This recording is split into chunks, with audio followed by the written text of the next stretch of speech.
Dasar ekonomi Amerika Syarikat AS yang semakin proteksionis serta cabaran geopolitik global menjadi tumpuan utama mesyuarat Majlis Komuniti Ekonomi ASEAN AEC ke-25 yang berlangsung penuh signifikan di ibu negara bermula Sabtu dengan ASEAN memilih pendekatan kolektif, berhema dan berpandangan jauh demi kelangsungan kestabilan ekonomi serantau. Malaysia selaku pengerusi mesyuarat menerusi Kementerian Pelaburan, Perdagangan dan Industri MITI berjaya merintis hala tuju baharu yang lebih strategik dalam mendepani realiti ekonomi dunia termasuk ancaman tarif balas AS serta tekanan terhadap rantaian bekalan global.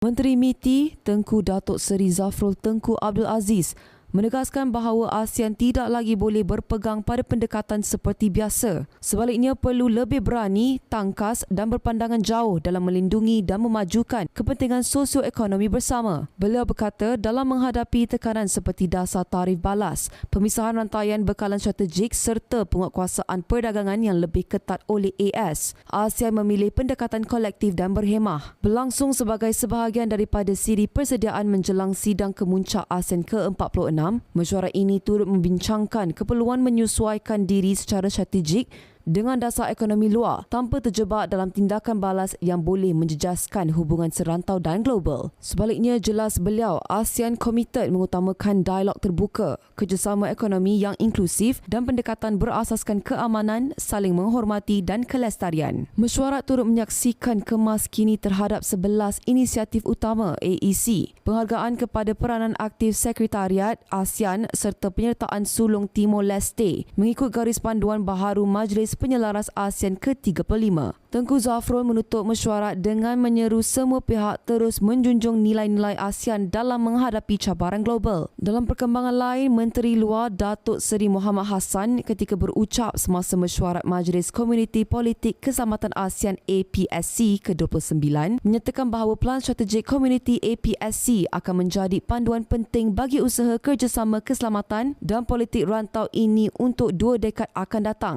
dengan nilai teras seperti keamanan, daya tahan dan rakyat sebagai pusat pembangunan. Muhammad turut menggesa badan sektoral ASEAN untuk memanfaatkan pelan strategik ini secara menyeluruh sambil menekankan pentingnya mengenal pasti rakan strategik yang mampu menyokong agenda rantau selain memastikan institusi ASEAN kekal relevan dan inklusif.